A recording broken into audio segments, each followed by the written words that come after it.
Welcome to another Founder Wisdom Pod. We have Richard Harris with us. Richard's great. If you guys remember, he's been on probably 2 years ago in the SF Bay Area, CEO of the Harris Consulting Group. He's a 5X Salesforce sales leader, 5X AAISP top sales leader, teaching revenue teams how to earn the right to ask questions, which question to ask and when. He has a new book. He's the co-founder of Sales and Surf, which I've seen had a recent retreat. So, Rich, I'm glad to have you on for round two. What Thanks, have man. you been up to in the last 2 years? Nothing. No, no. Living life. uh, a lot. A couple things. So one, actually, Surf and Sales this year is going to be in Portugal. So for anybody who's in the EU, we've got about Nice. 4 spots left. So check out surfandsales.com. It's been interesting. It's an interesting couple of years because there was this downturn, I think, a little bit in 2023. 2024, Yeah. people thought was going to like pop, right? And it didn't.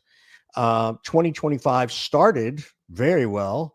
And then, of course, we all know what's going on sort of geopolitically at a macroeconomic level that it just Shit seems to be show. affecting everything. Yeah, a little bit. So that's one thing. I mean, I've added some new things. I've done some stuff around doing sales leadership and management courses and building out as much as I hate to say it, an influencer approach, because I think that's where the business is going to go.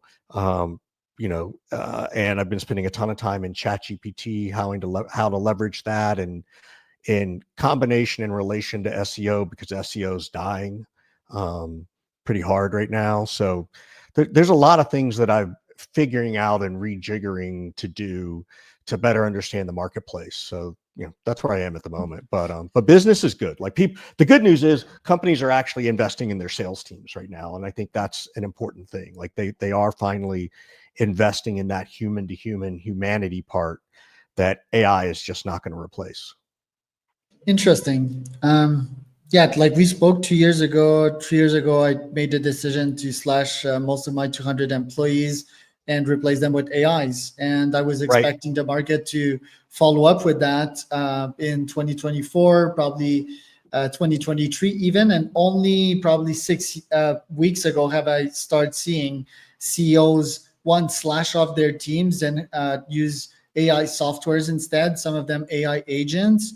Mm-hmm. I've started seeing that, one, from quizzing them on my pod, and two, I have a whole bunch of clients. I probably have a roster of 20, 25 clients right now.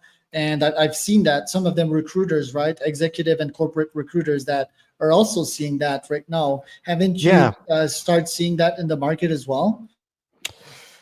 I'm seeing everything in the market right now. Like it's really crazy. And it's, tech stuff is hard to hire for because people are laid off, but then I see people hiring in small, discrete pockets, right? I see the recruiters getting affected by it. So, if I'm understanding the question correctly, it's a little bit of everything right now. And okay, a little bit of everything, but specifically in the sales realm, and Mm-hmm. with AI sales agent, there's these AI SDR companies, right? Like Yeah. you probably seen AI SDR from YC. Right. I worked with Yeah. a whole bunch of YC companies. Are we starting to see like some of the junior roles being slashed out officially this year? And yeah, do you think that most will I think that recuperate from that's, that? I think that's, I see it happening. I think it's premature. Right now, in my opinion, AI can only handle the transactional part of the sales process. Now, from an SDR perspective, that can mean that you might be able to do more with fewer people, right? You have a person running the machine. The challenge is that there are still people trying to do growth at all costs, which is not correct. And AI is not, CEOs are not understanding how AI really works in the sales world. Right? They think that it can just do everything for you. Well, I don't think that's possible, particularly as you go up market to bigger deals where there's bigger decision makers, right? And everybody's rushing to it like they do as well. Like I don't know anybody who's all of a sudden breaking through the noise because they're using AI all the time, right? Everybody I still am. has the same. What's that? I am. You I'm are? happy. All I'm right. Well, crazy results then that's with good. AI. Then you're the exception, and people should be hiring you. You're the Yeah, that's what I exception. do as a living, though. So Yeah. that's the major exception, and the Yeah. caveat is that I've invested thousands and thousands of hours into that. Right. So And so I I think paid for that's it. right. That's different, right? You're an outlier. But these CEOs, as you were talking about, who are firing SDRs and thinking AI can do it, I don't think we're there yet. I think you might have some people figuring it out, but I don't think there's that many figuring it out. Right. If people were figuring it out, you wouldn't be able to do what you do, Exactly. right? Exactly. And So, I've been using AI heavily to understand sales at the enterprise level because that was a whole new world for me, right? Like I work with YC companies, Antler, Techstar companies, right. but figuring out like the sales cycle and how different buyers think inside of enterprises was pretty hard for my brain. So Yeah. I'm having ChatGPT not only hard to understand, but also it's just painful to talk to someone that wants you to repeat constantly the same information, go through bureaucratic processes, and yeah, like really take things in a slower way. Obviously, you get paid more when you target enterprises, but is Hmm. it still worth the pain of yeah the net 60 and then like having like 10 conversations with 20 different stakeholders, or is there a way that you can hack it at the enterprise level? Right. I don't think you can hack it at the enterprise level. I think the hack is, can you, and you'd be the better person to ask this question. How do you use it to enhance you?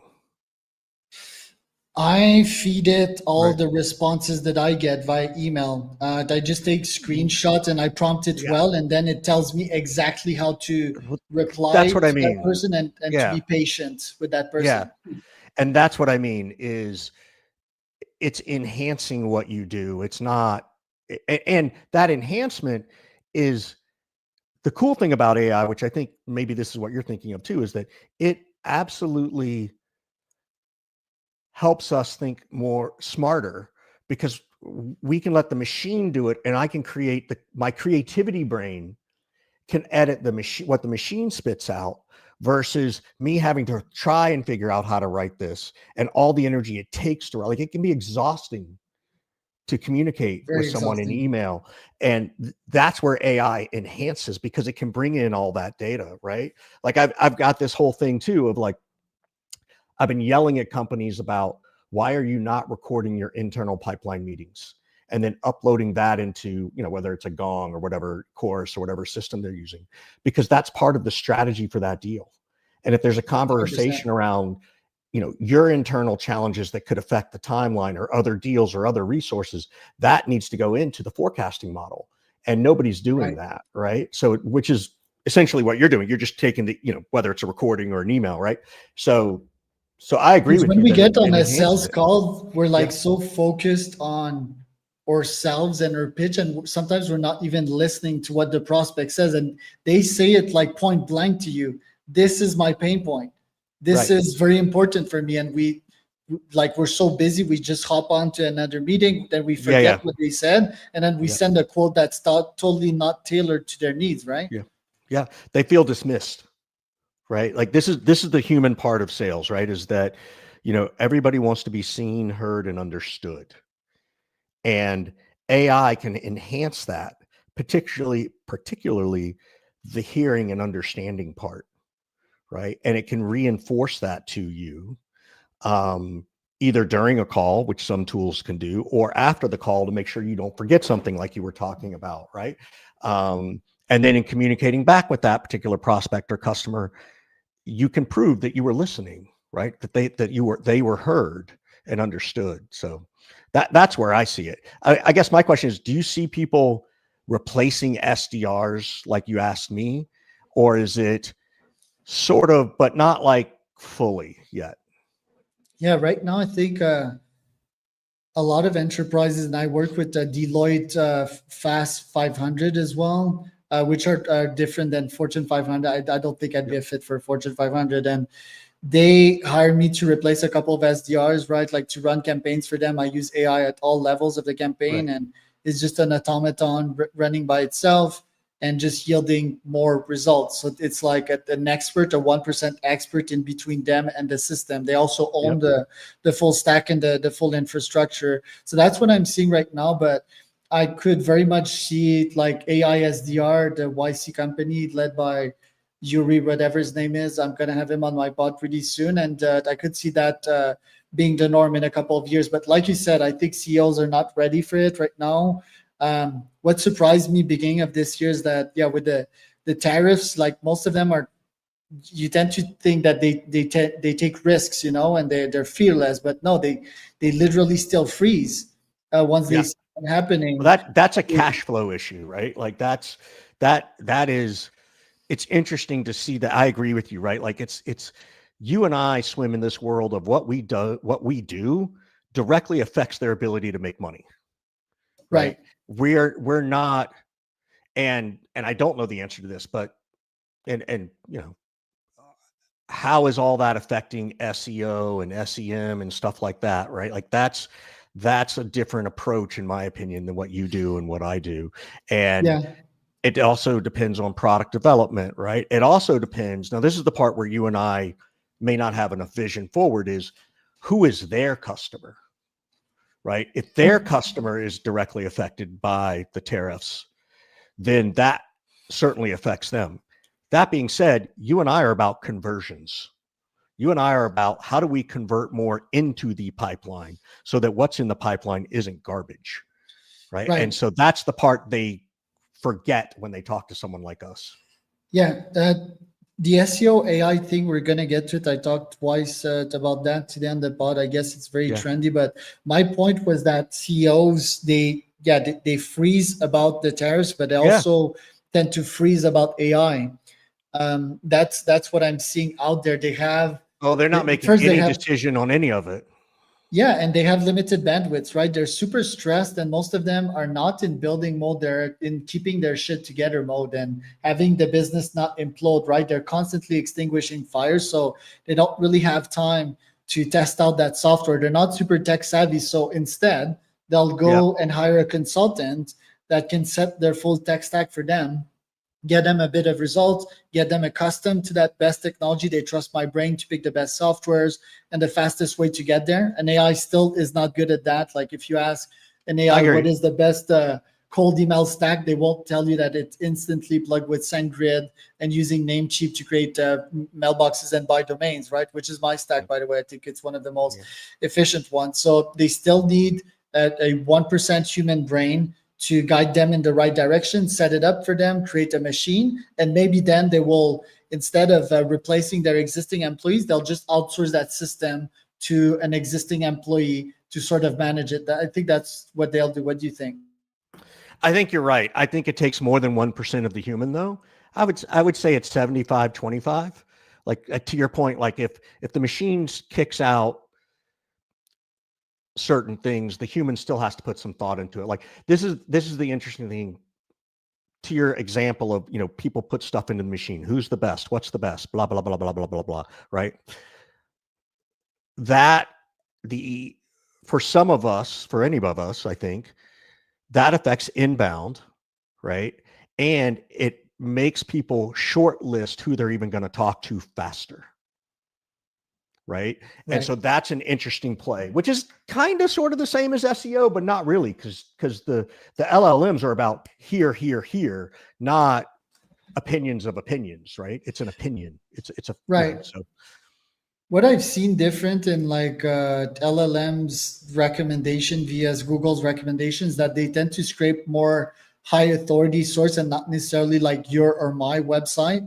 They will go like to LinkedIn or YouTube for podcasts, for example, and that's what they will scrape to return the right result. And also the query is custom to that person, right? Because that LLM knows about like who I am. I've chatted with it for the past 3 years, so it knows what to send back to me, which is very interesting. Like you said, I think it will bring back the best persons quicker in some specific niche, right? But the question is like, how does the LLM make sure that it's legit?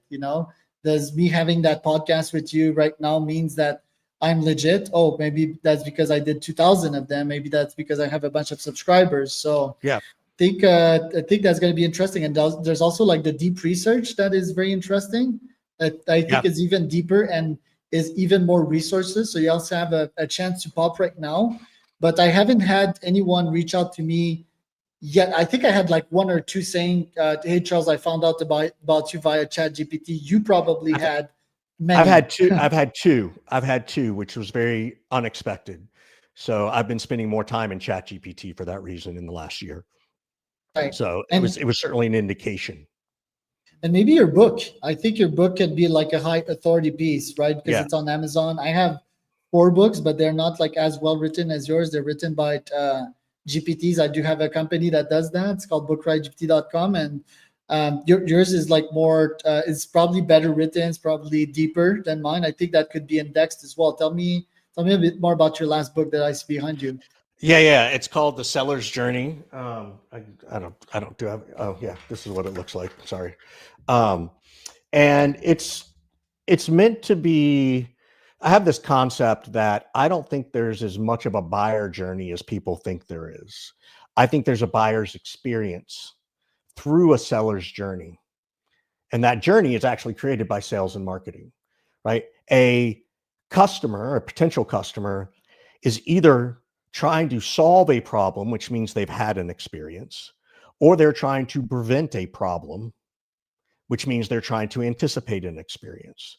From that moment on, and then they go Google it or Chat GPT it. From that moment on, it's about the experience they have through that journey. And we've all Googled something and ignored what it was because it didn't show me the right thing, or what it showed me wasn't what I wanted. So that's not the right experience in that moment. So that's the whole point. So it's about this seller's journey, and it talks about the mindset of sales and what it takes. And it's not this sort of cutthroat, got to be a go-getter, former athlete. No, it's about the humanity of sales and perseverance and breaking through and the challenges we have. And then there's 13 tactics that I get very specific into about how to open a sales call, or how do you negotiate with procurement? What words do you use specifically when negotiating with procurement? So, and I don't want people to walk out with a script. I want people to walk out with, holy cow, that's a pretty good script. Now I'll tailor it to sound like me. Like Charles still needs to sound like Charles, and Richard sounds like Richard, and Sarah sounds like Sarah, right? Like that's where the humanity piece comes in. So there's a lot that people can literally read and go execute very quickly on. So the salesperson of the future, would they be more of a psychotherapist, very high EQ, very good listeners, very Yeah, trustworthy persons yeah. rather than IQ focused? Because the IQ part would be handled by a GPT. I think you have to be both. Like I don't think there is no one or the other. You have to be good at both. And I think we've seen that for a long time. It's just easier to pinpoint now, right? And so, yes, I think empathy is a huge piece of this, right? Being a good listener. I say this all the time, particularly early in the sales cycle, is that it's our job as reps and salespeople to have people fall in trust with us, not fall in love with us. They can fall in love with the results or the service or the tool, but I don't want them to fall in love with me yet. I want them to fall in trust with me. Because Right. they'll be disappointed most of the time.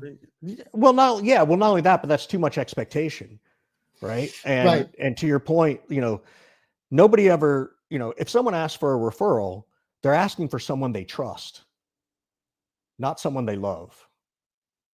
Right. Now, those Yet eventually those could become together. Eventually they could, but in a sales motion, it's really about trust. you're right. And I had various folks fall in love with like my personality, I guess, over the year. I Sure. don't think most Yeah. of them has been disappointed, but sometimes when people are like, "Oh, Charles, you're like so amazing. You're this ultra athlete and whatever," like I think most of them get disappointed at some point, because I'm a human in the end of the day. Like I'm pretty good at a lot of things, but when people put all these expectations on you, and they're in the honeymoon phase and they quickly realize that, oh shit, this is actually hard. And Charles Yeah. is human. I'm pretty good, but I make mistakes too. Like I think they get All the disappointed at time. some point.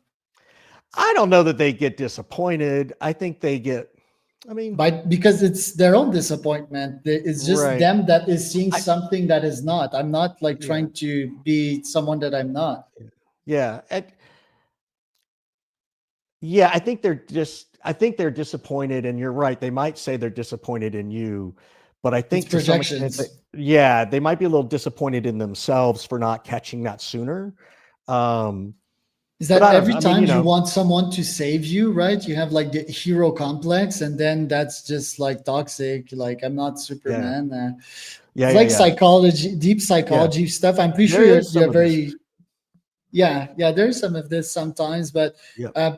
yourself as a student of psychology nowadays, like, who do you sell to, and yeah, how do you sell to them? Like, have you dissected your prospect's mind like I do via deep research on Chat GPT? Like, how do you go with that? So I'm in a very specific space, right? Mm, there are two. Well, one, I'm in go to market strategy. So in that world, yeah, I definitely go and do more research about that person, what they're trying to do, understand their industry because they're an early stage startup, right? So I need to try and understand more sooner from them. When it comes to sales training and stuff like that, I do a little bit of research around um, who is their customer, like who are they selling to, what are the challenges their customers have, as well as the challenges that this company might have based on their own vertical and the niche that they are in. Um, a lot of my stuff doesn't require a ton of deep research. Just because I've been doing it for 13 years, like I am the research, so to speak. Okay. If I were brand new, right? If I were, if I'd been a sales SDR and sales rep and I'd been doing it for 5 or 6 or 7 years, and then I was going to move into a consulting role, I probably do a little bit more research. I think the things that I research, though, are at a higher level, not necessarily about the company. It's more about sales trends in general. What seems to be working, what doesn't seem to be working. How does it apply to a vertical like this that I might be talking to? Um, that kind of stuff. So, And what has changed in the last couple of years in sales? Have you seen pain points shift to one point to another, or have human brains and their buying psychology stayed the same? I think that it's a little bit of both, right? Like the psychology stays the same. For the first time ever, I truly believe the customer can come into the meeting smarter, right? They're smarter about what they're I've trying to seen that. accomplish. Now, they're also smarter at thinking they're smarter about what they want when in fact they haven't gone as deep as maybe they need to, right? Um, so I've seen that come up. What I'd still say is I do not believe our customers have as much information as we do. And here's why. They can get as much information about what I do, the kind of business I have, the industry, my competitors, all that stuff. I can do the same for them.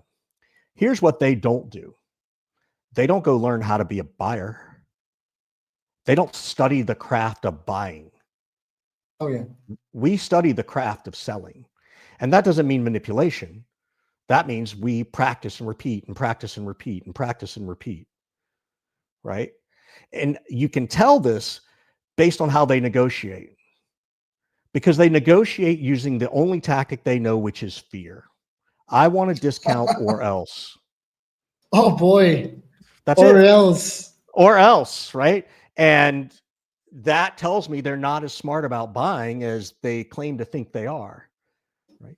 Now, that doesn't mean I'm going to get into a battle with them, right? That's not my goal. My goal is to then sit and listen and marinate in that conversation and see if there is a way to work something out without me having to give 30% off just because it's, May 27th. Oh boy. Yeah, like I give discounts on 3 months, if they buy 3 months from me. I'm pretty flexible as well because I don't force them Why? into retainers. Why? Because I Why? have them like jump into that convo most of the time, and I like receiving big chunks of money, right? Like in my Well, if case, they're prepaying the whole 3 months up front, and that's oh the yeah, that's requirement, if that's what that's the I'm requirement to get the referring to. discount, now that I can get, but like I Yes, believe yes, that that you is. can negotiate things, prepayment, more seat licenses. You can negotiate terms, to a certain extent, net Yeah. 30 versus net 15, right? Like there's stuff to negotiate. But I don't like to discount just for the sake of discounting. Prepayment up No, front is absolutely a discount. yeah, it's like discount. You tried to negotiate a Lamborghini Urus, like with like you just look like a friggin' dumbass when you do Right. that. Like when you're buying like high ticket, best of class type of service or products, like yeah, you don't negotiate. And I usually don't have these kinds of. I actually had one of these client 2 weeks ago, and yeah, he's kind of slow on paying me right now, so I'm like sort of second questioning the guy. But he's interesting. He's high signals, so let's see I what would just that one pans out. my advice would be, hey Charles, I need to press pause on this since I haven't gotten your payment. Oh, Right? It um, doesn't mean you're kicking them out. You just say I'm going to press pause. press pause. The thing is, I get like paid a very high amount per hour. Typically, it's like $1,000 an hour, and I Yeah. like the guy, and I You think know how much you're getting paid right now? $0 an hour. yeah, but I mean, you might share that to someone that will buy from me. You might refer me clients as a guy that is fetching the best SDR I solutions wouldn't. ever. Yeah, you got too many. You got enough good clients to get you referrals, Charles. Go press pause on this guy. There's your free coaching advice. Oh boy. That's not even what we were going to talk about today, but there's your free coaching advice. Okay, pause, man. No, I have a meeting with him actually today, so yeah, no, I'm just gonna call him out, and I'm pretty sure he's gonna pay me out today. I usually don't press pause Yeah. on people because it's high trust as well. I think I have a good feeling for who's got it and who's not on their pedigree. Like they're not losers. They're high caliber people. I agree. I And agree with you. I'm just saying leverage it. Maybe you can even yeah, say to him, you can say, "Hey, Charles, I don't want to have to press pause on our work together." I would Right? change the word pause though. Like I don't know, like press pause. I don't know. It brings me back to some bad memories. But no, I get what you're saying. I'm gonna give Yeah. it some thoughts and see what Yeah. I'm gonna do with that guy, Richard. Yeah. So Yeah. yeah, thanks for showing up today. Where can Yeah. people Yeah. find out more about you? Yeah, I'm a little crazy, right? +1 415 596 9149 415 596 9149. That's my cell phone. It's the one my teenage boys ignore when I call and text them, so I know it works. Occasionally they'll text me back, but you can also find me on LinkedIn, Richard Harris. I'm the one with the little goofy trademark emoticon by my name, and that's probably the easiest two places to find me. So that was Richard and Charles for another Founder Wisdom Pod.